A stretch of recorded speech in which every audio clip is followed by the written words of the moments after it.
El tema es cómo interpretar las parábolas. Solo para recapitular un poco lo que hemos estudiado y para que sepan hacia dónde vamos en las siguientes semanas. Ya hemos estudiado los siguientes géneros literarios y cómo es que deben ser interpretados. Iniciamos viendo la ley de Génesis a Éxodo. Número 2, observamos cómo debemos interpretar la narrativa. Vimos cómo estudiar libros como Josué, Segundo de Reyes, Marcos, Hechos. Esos son libros de narrativa. Número 3, vimos cómo interpretar la poesía bíblica. Libros como Job, como Salmos, Proverbios. Vimos, número 4, libros sapienciales o los libros que pertenecen a la literatura de sabiduría.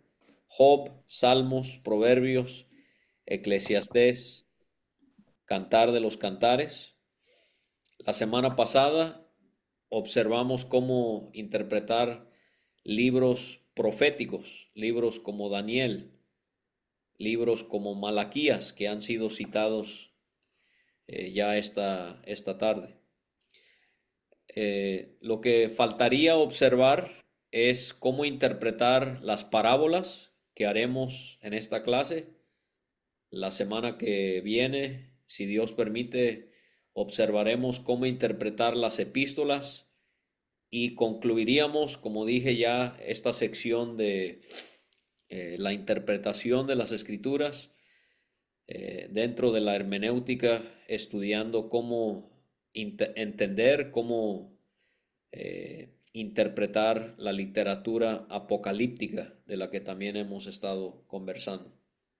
Entonces, con la ayuda de Dios, hermanos, veamos cómo estudiar, cómo interpretar las parábolas. Antes de que veamos de manera específica cómo es que debemos interpretar las parábolas, quiero que pensemos en el propósito por el que Jesucristo contó parábolas,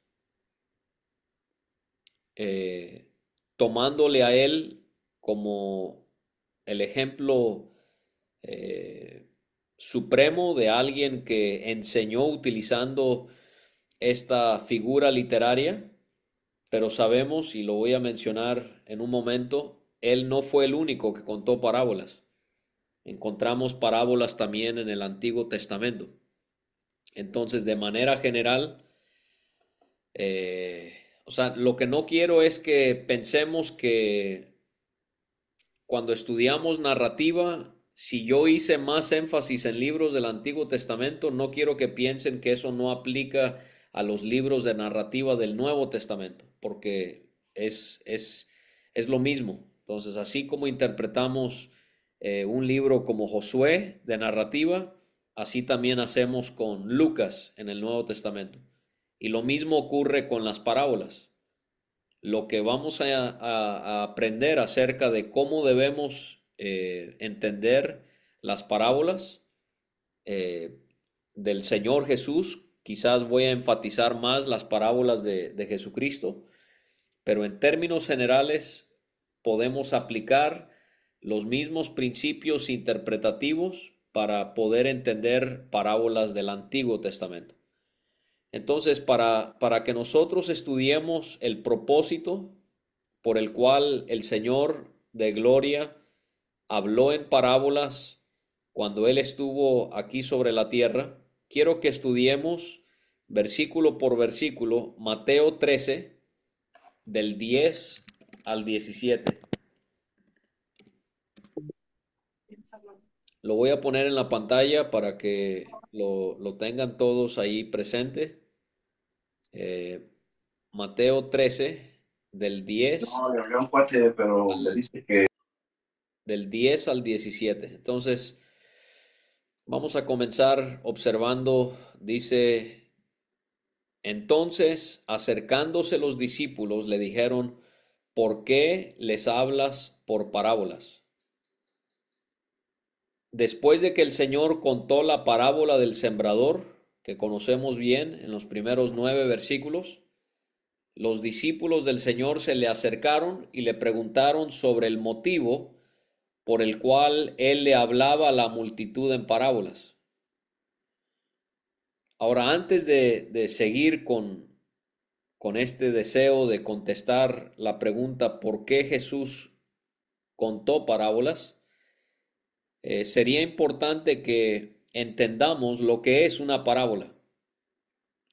Esto ya lo hemos mencionado anteriormente, pero es bueno repasarlo. Repasar el hecho de que en la palabra de Dios el Señor, el Espíritu, nos enseña a través de distintas figuras literarias.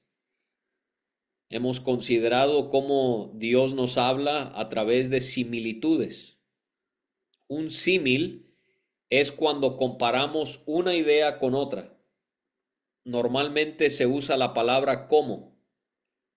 Por ejemplo, en la vida cotidiana, pudiésemos decir de un hijo y de un padre, se parecen tanto que son como dos gotas de agua. Ese es un símil. Y Dios nos habla a través de esta figura literaria en la Escritura. Por ejemplo, Salmo 1.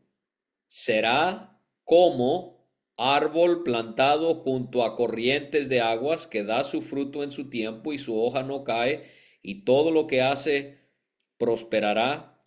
No así los malos, que son como el tamo que arrebata el viento. Entonces, en un solo salmo, en el primero de ellos, vimos dos símiles que el Espíritu Santo emplea para poder explicar algo. Entonces, al ser una figura literaria, tenemos que entender que la Biblia no está diciendo que somos árboles plantados, si somos justos, o que los impíos son tamo que es arrebatado por el viento. Es una figura literaria, está hablando de una manera figurada, y así es como lo tenemos que interpretar. La Biblia también nos habla a través de metáforas. Una metáfora es cuando describimos algo a través de su parecido a otra cosa. Yo no sé si en otros países lo digan de esta manera, pero aquí en México, cuando queremos animar a alguien a que haga algo, a que se esfuerce, le pudiéramos decir a esta persona, te tienes que poner las pilas. Ahora, esto no significa que se tiene que poner baterías, no está hablando literalmente, sino es figurativamente. Lo que le estamos diciendo a la persona es, te tienes que esforzar. Esa es una metáfora. Una metáfora en la Biblia, de muchísimas que hay. Salmo 91:2. Diré yo a Jehová esperanza, o la palabra ahí en hebreo es refugio y castillo mío. Dios habla de sí mismo como un refugio y como un castillo, metafóricamente. La Biblia también nos habla por medio de alegorías. Una alegoría es una figura literaria o retórica que representa un concepto o una idea por medio de imágenes metafóricas o alusivas para transmitir algo diferente a lo expresado.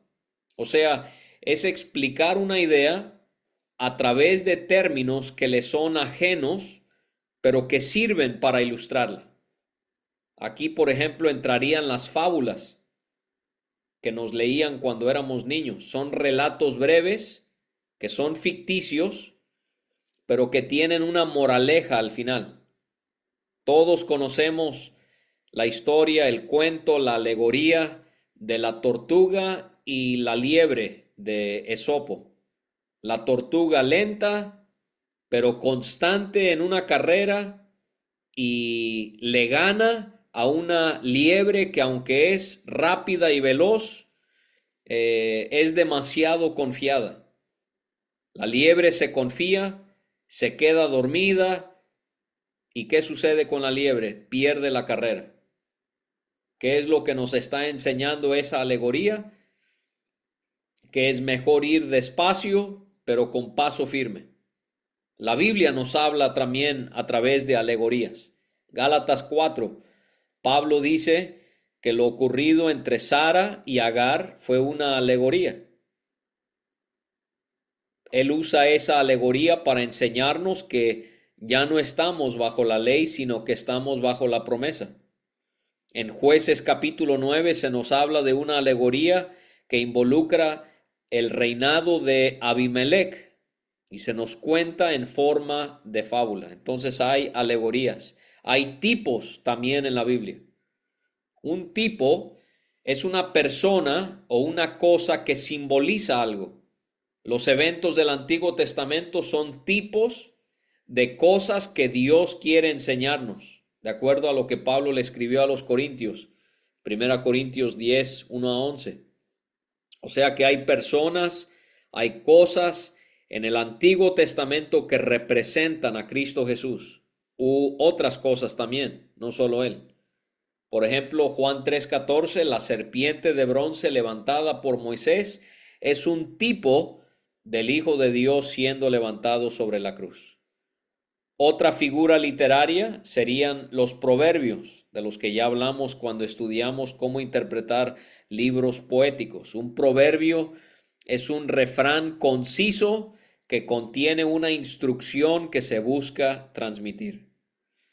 Otra vez desconozco si en otros países se diga algo como lo que voy a decir, pero aquí en México decimos, al que madruga, Dios lo ayuda. ¿Qué estamos dando a entender a través de ese proverbio?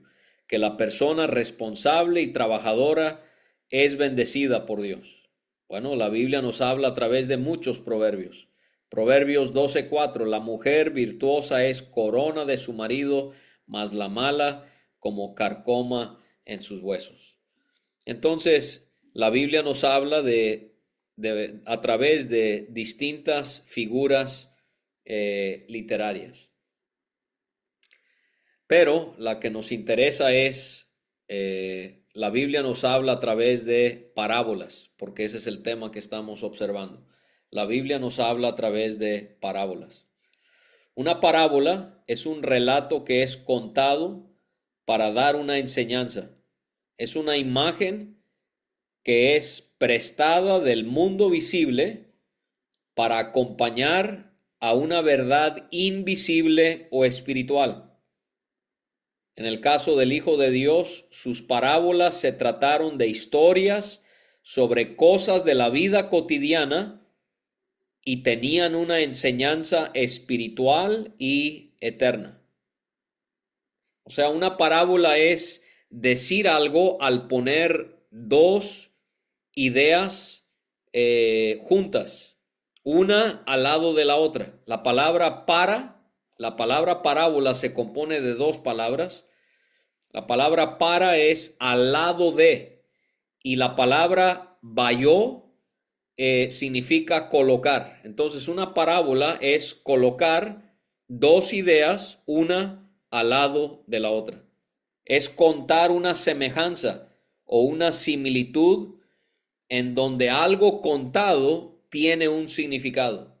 Es contar algo que tiene que ver con este mundo, pero que su significado es para enseñar algo que tiene que ver con lo espiritual.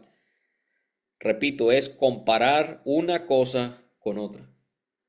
Y en los evangelios leemos de más de 20 parábolas que contó el Señor Jesús.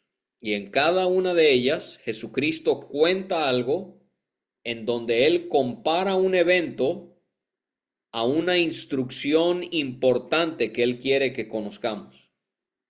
Como dije ya, esta forma de enseñar no es única del Hijo de Dios. Cuando pensamos en las Escrituras, en el Antiguo Testamento encontramos varias parábolas. Por ejemplo, estaba leyendo ayer, me tocó leer 2 Samuel 12. ¿Se acuerdan cuando David había pecado cometiendo adulterio con Betsabé?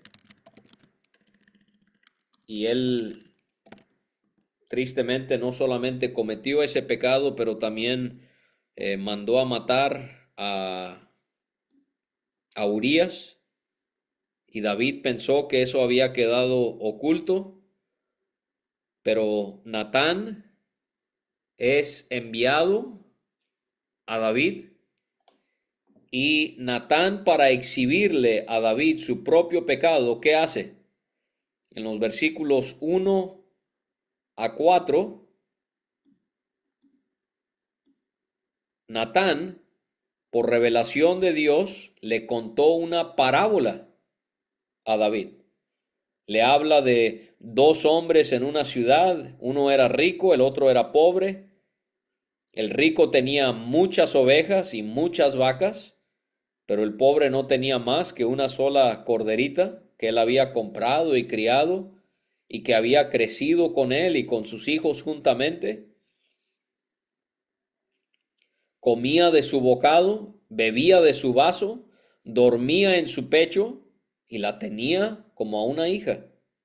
Y vino uno de camino al hombre rico, y éste no quiso tomar de sus ovejas y de sus vacas para guisar para el caminante que había venido a él, sino que tomó la oveja de aquel hombre pobre y la preparó para aquel que había venido a él.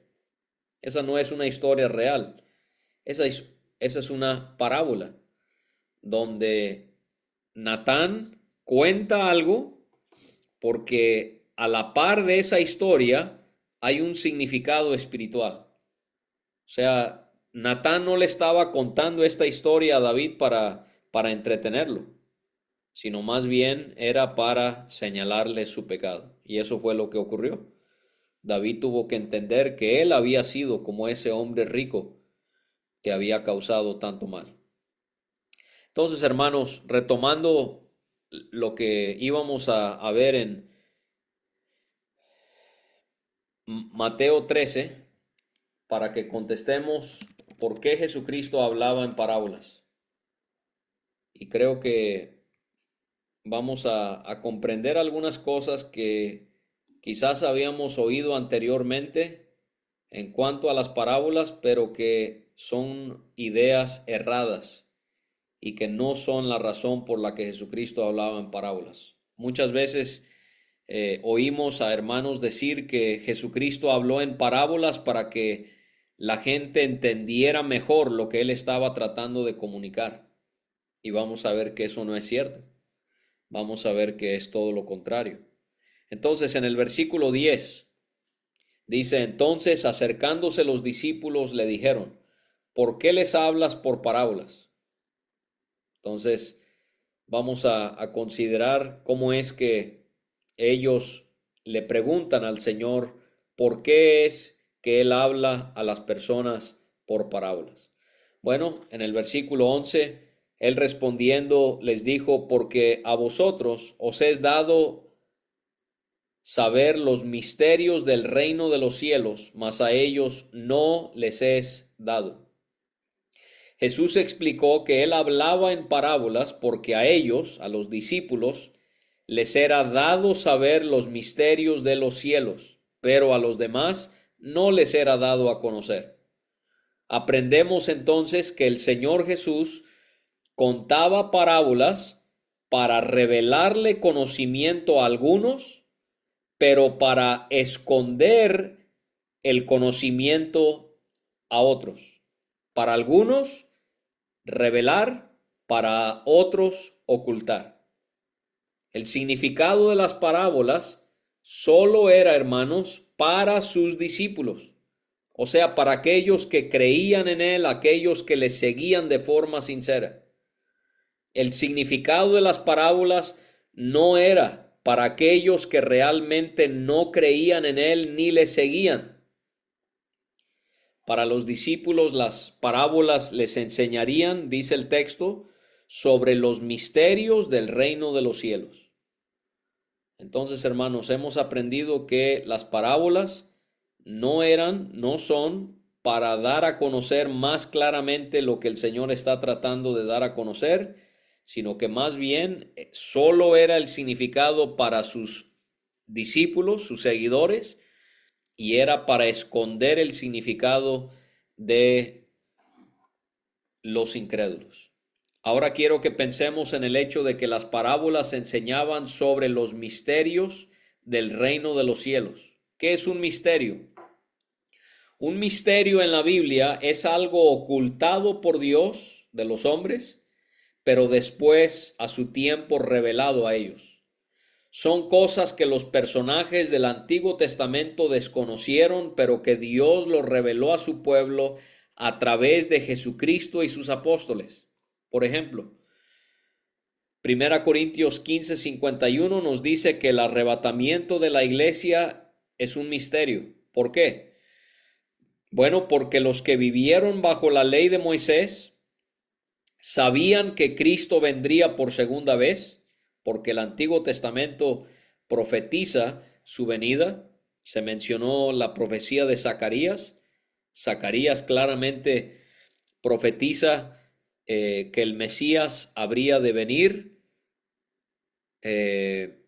Entonces, los creyentes del Antiguo Testamento comprendían que el Mesías vendría por segunda vez, pero ellos no sabían que antes de que el Señor venga a la tierra para reinar, Él vendría a las nubes para arrebatar a la iglesia. O la encarnación también. Pablo en Primera de Timoteo habla de que la encarnación es otro misterio de Dios. Entonces hay varios misterios, pero aquí el misterio tiene que ver con el reino de los cielos. Y eso es muy importante que lo entendamos, porque a veces tomamos una parábola y queremos aplicarla o interpretarla refiriéndose a algo que no tiene nada que ver con el reino de los cielos. Y no vemos que no, las parábolas no son para eso. Las parábolas se enfocan en detallar aspectos sobre el reino de los cielos. Para poder entender esto, tenemos que preguntarnos cuál es el reino de los cielos. A veces pensamos que el reino de los cielos solo se refiere al cielo, pero no. El reino de los cielos o el reino de Dios, que se refiere al mismo, está compuesto por todas aquellas personas que han creído en la palabra del Señor y que han rendido sus corazones ante Él para que Él les gobierne y reine sobre ellos. De manera que, aunque Cristo todavía no ha venido, aunque Cristo todavía no ha establecido su reino, el reino de Dios ya está sobre esta tierra. Juan el Bautista anunció: arrepiéntanse, porque el reino de los cielos se ha acercado. Jesucristo predicó: arrepiéntanse, porque el reino de los cielos se ha acercado. Esto quiere decir, amados creyentes, que por ahora, en el presente, el reino de Dios, el reino de los cielos es un reino espiritual, porque no es tangible, no lo podemos mirar. Pero después de la venida de Jesús, sí será un reino físico, será un reino tangible, porque lo veremos en todo su esplendor. En el momento que usted y yo creímos en el Señor, pasamos de un reino a otro reino. Colosenses 1:13 nos ha librado de la potestad de las tinieblas y trasladado al reino de su amado Hijo. O sea que los creyentes en Cristo ya pertenecemos al reino de Dios y esperamos el día cuando pertenezcamos al reino eterno de Cristo Jesús. El reino de los cielos es un misterio porque los del Antiguo Testamento sabían que un día el Mesías vendría para establecer su reino sobre esta tierra, pero lo que no conocieron es que Jesucristo tendría un reino espiritual en estos tiempos en los que vivimos. Entonces a eso se refiere las parábolas. ¿Sobre qué tratan? Sobre el misterio del reino de los cielos. Y dice aquí en Mateo 13, versículo 12, porque a cualquiera que tiene se le dará y tendrá más, pero al que no tiene, aún lo que tiene le será quitado. Y aquí vemos que el Señor se sigue refiriendo a la función que tenían las parábolas en estas dos categorías de personas que hay. El significado de las parábolas es dado a los que buscan sinceramente a Dios, pero no le es dado a conocer a los que no le buscan. Cuando habla aquí de los que tienen, se refiere a los que son verdaderamente de Cristo. Estos son los que realmente pertenecen al reino de los cielos, y a ellos se les promete que se les dará y tendrán más. En otras palabras, ellos iban a recibir más y más conocimiento de las cosas de Dios. Por el otro lado, los que no tienen, estos son los que permanecen en incredulidad, y a ellos se les advierte que el poco conocimiento que tienen les será quitado. De manera que todos reciben la luz de Dios. ¿Sí? Juan enseñó eso en Juan capítulo 1, que el Señor Jesús vino y él alumbró a todo hombre. Pero la Escritura nos hace ver que aquellos en quienes Dios obra y los que responden a esa luz o a ese conocimiento favorablemente, Dios les da más luz y ellos entonces se convierten, y los que no responden a ella, menos luz reciben y ellos terminan no creyendo en el Evangelio.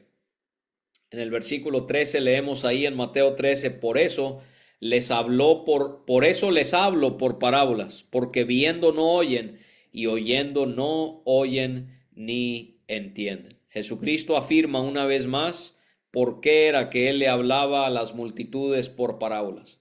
A través de las parábolas, los que habían preferido permanecer en incredulidad y dureza de corazón mirarían, oirían, pero no verían ni entenderían. Versículo 14, de manera que se cumple en ellos la profecía de Isaías que dijo, de oído oiréis y no entenderéis, y viendo veréis y no percibiréis. Y aquí vemos entonces el cumplimiento de lo profetizado por Isaías, capítulo 6, versículos 9 y 10. Y esto lo cita Jesucristo aquí en Mateo 13, versículos 14 y 15. Y lo que escribe Isaías inicialmente se está refiriendo a una de las peores épocas en la historia de Judá. En el capítulo 5 de Isaías, Dios expresa ayes o lamentos por distintas perversiones que habían plagado al pueblo del Señor. Ellos estaban tan mal que Dios permitiría que les invadieran los babilonios y que se llevaran a la gran mayoría en cautiverio.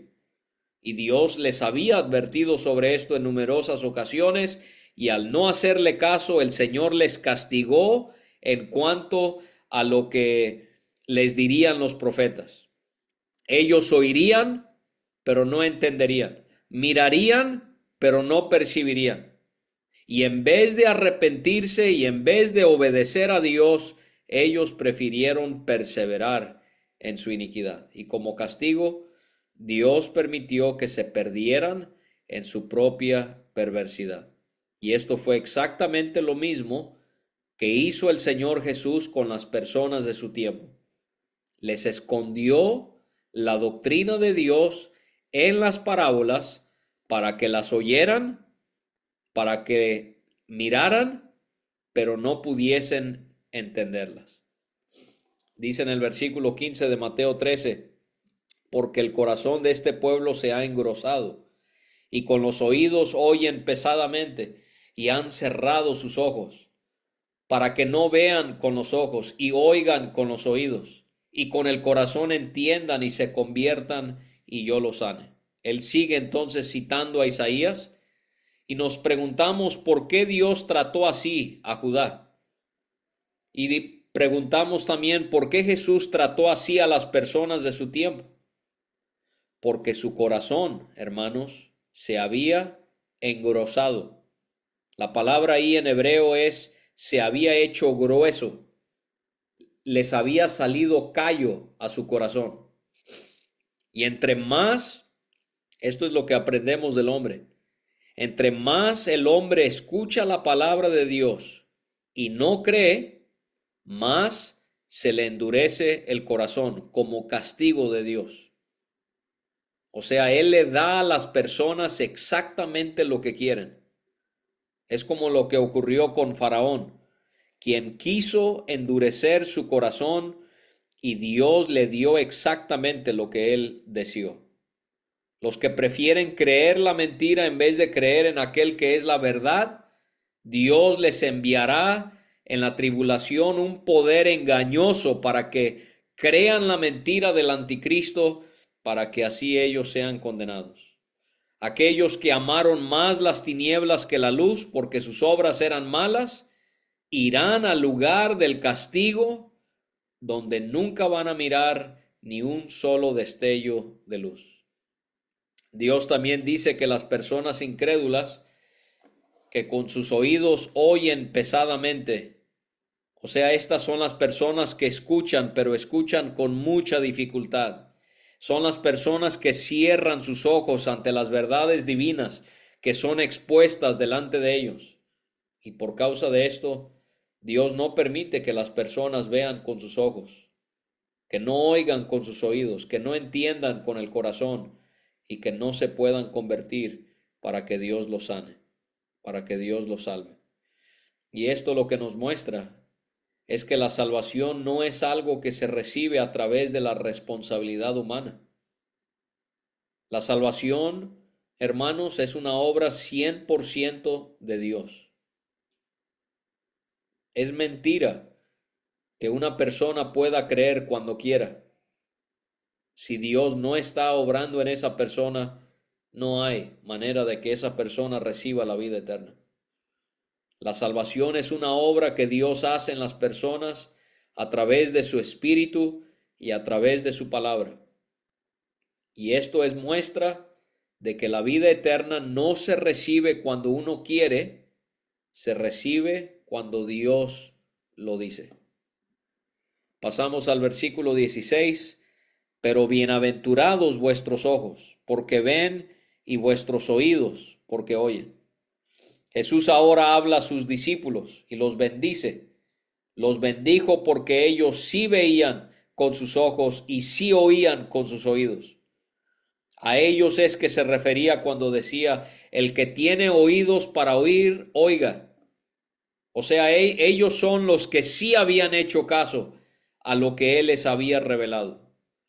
Esto quiere decir que hay maldición para aquellos que no ven con sus ojos y no escuchan con sus oídos, y hay bendición para los que sí ven y para los que sí oyen. Y terminamos viendo el versículo 17. Porque de cierto os digo que muchos profetas y justos desearon ver lo que veis y no lo vieron, y oír lo que oís y no lo oyeron. Cristo está explicando que en verdad les decía que muchos profetas y muchos justos del Antiguo Testamento anhelaron ver lo que los discípulos habían visto, pero no lo vieron. Ellos quisieron oír lo que ellos habían oído, pero no lo habían oído. En el caso de estas personas en los tiempos de Jesús, había sido por incredulidad, pero en el caso de ellos, no fue por incredulidad, no fue por rebeldía, sino fue porque Dios así lo había determinado en sus propósitos, no había sido el tiempo. Y el Señor es quien decidió que con la venida de Cristo aumentara el conocimiento que Él revelaba a los hombres. Leemos en 1 de Pedro 1, versículos 10 a 12, los profetas que profetizaron de la gracia destinada a vosotros inquirieron y diligentemente indagaron acerca de esta salvación, escudriñando qué persona y qué tiempo indicaba el Espíritu de Cristo que estaba con ellos, el cual anunciaba de antemano los sufrimientos de Cristo y las glorias que vendrían tras ellos. A estos se les reveló que no para sí mismos, sino para nosotros, administraban las cosas que ahora os son anunciadas por los que os han predicado el Evangelio por el Espíritu Santo enviado del cielo, cosas en las cuales anhelan mirar los ángeles. Entonces, hermanos, todo eso para contestar por qué Jesucristo habló en parábolas. Pero ahora quiero que pasemos un tiempo en esta segunda parte de la lección observando algunas directrices que debemos tomar en cuenta al estudiar las parábolas. Número uno, no debemos interpretar una parábola así como interpretamos una alegoría. No debemos interpretar una parábola así como interpretamos una alegoría. En una alegoría, casi todos los detalles que son dados representan algo. Pero en una parábola hay normalmente una sola idea central que busca darse a entender. Pero el problema es que muchos de nosotros no comprendemos la diferencia que hay entre una parábola y una alegoría. Y tomamos una parábola y la tratamos como si fuera una alegoría y le damos a todo un significado. Podemos ser influenciados por Agustín, que aunque enseñó muchas cosas muy, muy buenas, él, por ejemplo, alegorizaba con exageración las parábolas. Por ejemplo, él tomó la parábola del buen samaritano y él enseñó que el hombre herido es Adán, quien representa a la humanidad en su estado caído, robado de gracia y cargado por el pecado. Y que los ladrones simbolizan al diablo y a sus demonios, quienes roban a la humanidad de sus tesoros espirituales. El sacerdote y el levita representan el Antiguo Testamento y a los profetas. Simbolizan a las personas que son importantes, pero que no pueden proveernos una verdadera salvación. El samaritano, quien muestra compasión y que ayuda al hombre herido, es Jesucristo. Para Agustín, la palabra samaritano, por significar guardián, le hacía creer que esto denota que Jesús es el protector y el guardián de la humanidad. El mesón representa a la iglesia. Fue en el mesón donde el hombre fue atendido y restaurado.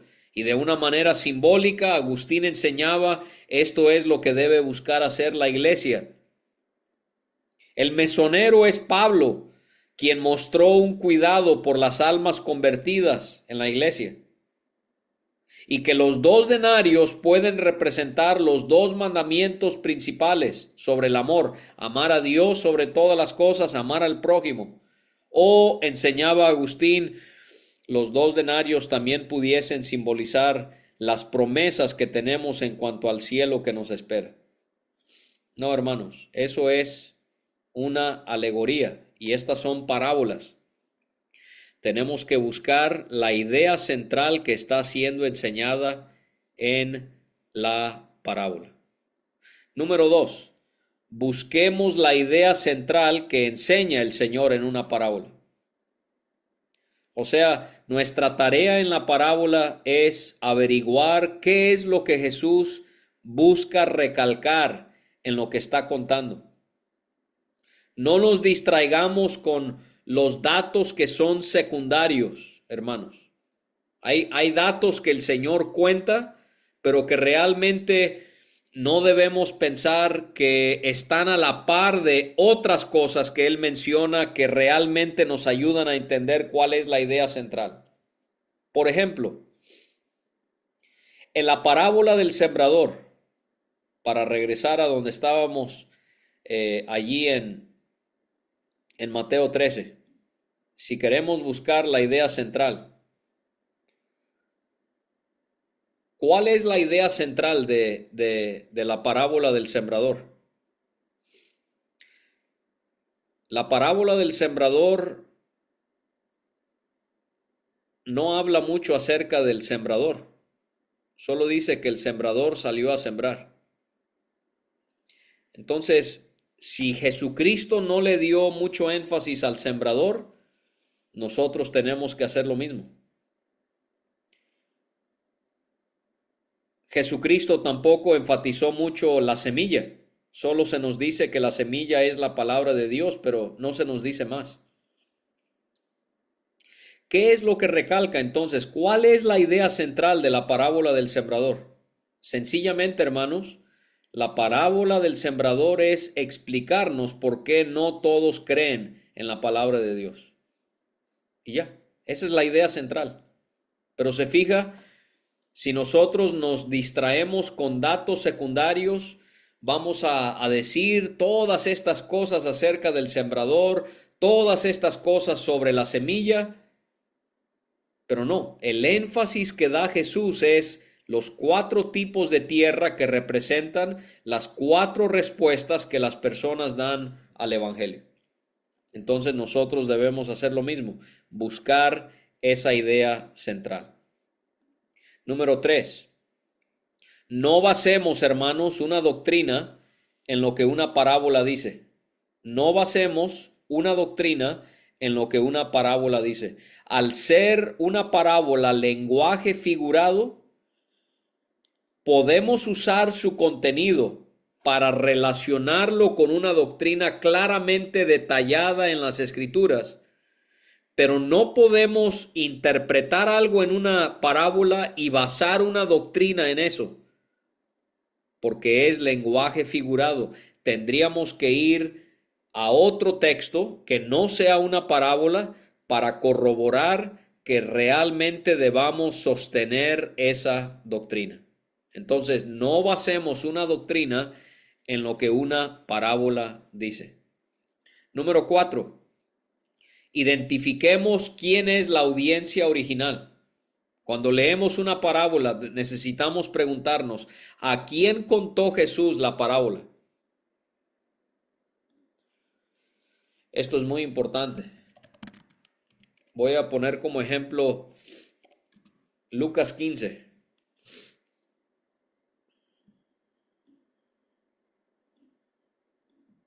Conocemos bien este pasaje. ¿Cuántas parábolas cuenta Jesucristo del versículo 1 hasta el final del capítulo? Bueno, todos diríamos que 3. La parábola del sembrador, la parábola de la oveja perdida, la parábola de la moneda perdida y la parábola del hijo pródigo. El problema con eso, hermanos, es que, fíjense en el versículo 3, él les refirió esta parábola. Es una sola parábola, no son 3. Es una sola parábola con 3 aspectos. Y necesitamos identificar cuál fue la audiencia original de esta parábola.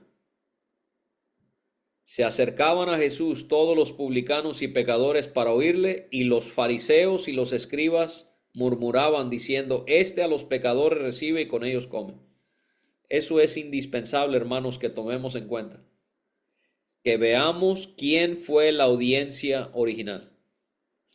Y la mayoría de hermanos que yo he oído predicar sobre la parábola del aspecto del hijo pródigo hablan únicamente o mayormente sobre el hijo menor y olvidan por completo al hijo mayor. Y no estamos entonces interpretando bien la parábola. Porque hermanos, si el hijo menor representa a los publicanos, el hijo mayor representa a los fariseos y a los escribas, que se justificaban a sí mismos, que eran piadosos de acuerdo a su propia justicia. Y a ellos los vemos claramente en lo que Jesucristo contó acerca del hijo mayor. Entonces es indispensable que veamos a quién le está hablando Jesucristo y cómo Él va a contar algo para ayudar, para señalar algo que Él quiera comunicar. Número 5, otro punto que debemos tomar en cuenta al estudiar las parábolas. Debemos descubrir cuál es su contexto literario. Siempre, hermanos, no podemos ignorar el contexto literario, o sea, cuáles son las palabras que rodean el pasaje. Necesitamos investigar no solamente a quién Jesucristo contó la parábola, pero necesitamos también investigar por qué Jesús contó la parábola. Vamos a tomar el ejemplo del buen samaritano.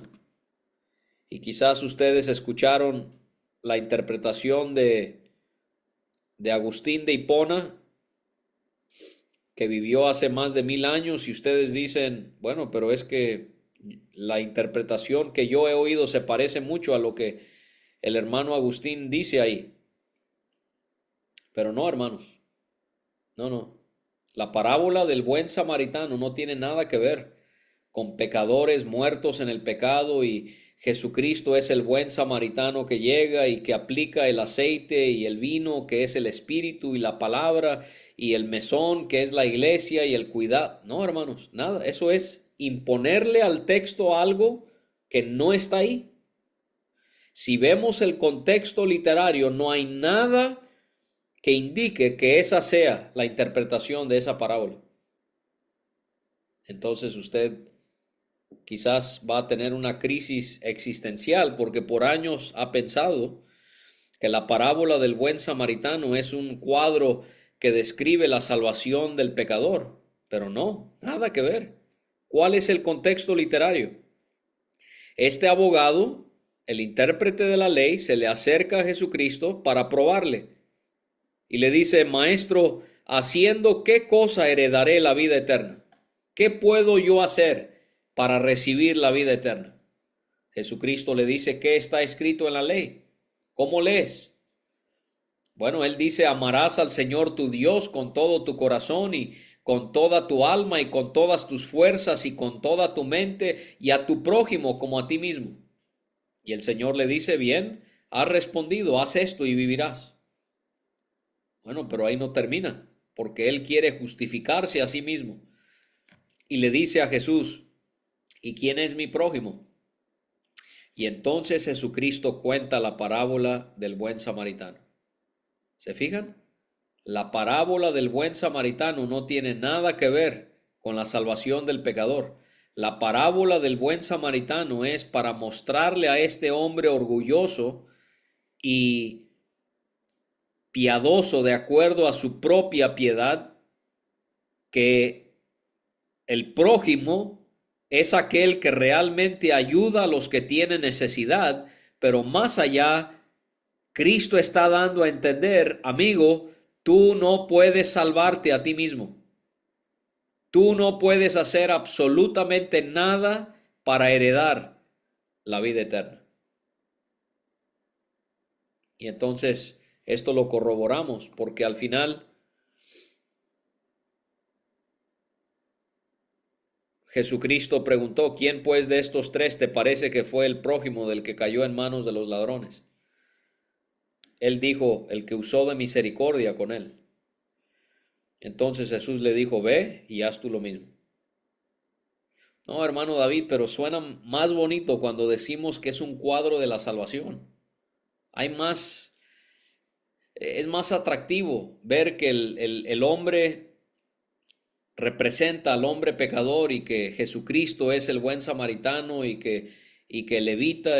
Hermano, sí, suena mejor, pero usted no tiene el derecho para darle esa interpretación al pasaje. El Espíritu Santo nos muestra que ese no es el sentido, ese no es el contexto. Y nosotros pecamos si nosotros anteponemos nuestras ideas y nuestra imaginación a lo que el texto está diciéndonos cuando estudiamos el contexto literario. Cuando pensamos en el contexto literario, también, hermanos, es bueno considerar lo que el Antiguo Testamento enseña para poder interpretar adecuadamente una parábola en el Nuevo Testamento. Un ejemplo: cuando Jesucristo contó la parábola sobre la viña en Marcos 12, seguramente los judíos habrán pensado en la parábola que contó el Señor en Isaías, capítulo 5, sobre la parábola de la viña. Usted pudiera estudiar esos dos pasajes y ver qué relación tienen la una con la otra. Aquí está otro ejemplo. Los dos cimientos, ¿sí? Nos gusta decir que el que edificó su casa sobre la arena es aquel que funda su vida sobre las cosas de este mundo, y el que edificó su casa sobre la roca es aquel que cree en Cristo, quien es la roca. Bueno, suena muy bien, pero el problema es que la Biblia no le da esa interpretación. Nada que ver. Jesucristo dice: cualquiera pues que me oye estas palabras y las hace, le compararé a un hombre prudente que edificó su casa sobre la roca. Descendió lluvia, vinieron ríos, soplaron vientos y golpearon contra aquella casa, y no cayó porque estaba fundada sobre la roca. Jesús mismo nos da la interpretación, hermanos, de aquellos que fundan su casa sobre la roca. ¿Quiénes son? Los que oyen, pero los que obedecen la palabra. Pero cualquiera que me oye estas palabras y no las hace, le compararé a un hombre insensato que edificó su casa sobre la arena, y descendió lluvia y vinieron ríos y soplaron vientos y dieron con ímpetu contra aquella casa, y cayó, y fue grande su ruina. ¿Se fijan? No, la idea no es qué representa la arena, qué representa la roca, qué representa este edificador, qué representa este otro edificador. No, Jesús da una sola idea central. Es los que oyen y obedecen, y los que no oyen, los que sí oyen y no obedecen. Esa es la interpretación. Entonces, ahí es donde vemos la importancia de ver el contexto literario. Número 6. También tomemos en cuenta el contexto histórico. Un ejemplo de esto es la parábola del hijo pródigo, ahí en Lucas 15, donde hay varias cosas donde, si uno sabe cuál es el contexto histórico, hace que la parábola y que lo que el Señor cuenta sea aún más asombroso. Por ejemplo, en cuanto a la misericordia del Padre, eh, en la cultura del Medio Oriente, eh, ese hombre no debió haber permitido que su hijo se acercara a su casa, ni siquiera lo tocara a él. No, no, o sea, lo que se acostumbraba era que el padre hubiese llegado al parque, a la plaza principal del pueblo, de la ciudad, y frente a toda esa gente lo golpearía, lo azotaría en ese lugar público, y no lo recibiría en casa inmediatamente. Tendría que pasar tiempo y todas estas cosas donde vemos que la manera en la que este hombre trató a su hijo, bueno, magnifica todavía más su misericordia, y sin duda el Señor está haciendo eso para resaltar su misericordia, que a pesar de que somos pecadores, Él nos buscó a través de su Hijo Jesucristo. Otra cosa otro ejemplo de cómo es que el contexto histórico nos ayuda, es un punto bien conocido por todos, en la parábola del buen samaritano. El hecho de que los judíos y los samaritanos no se trataban entre sí también magnifica aún más lo que ese samaritano hizo por aquel hombre judío que lo haya salvado. Y entonces, ese es un ejemplo de cómo el contexto histórico ayuda para entender toda la escritura, en específico viendo en estos momentos las parábolas. Y número 7, por último, las parábolas hablan sobre el reino. Las parábolas no se enfocan en detallar cuestiones sobre la iglesia, o ni tampoco sobre aspectos generales de la salvación, o profecía en general. No, las parábolas en específico se centran en hablar sobre el reino de los cielos o el reino de Dios.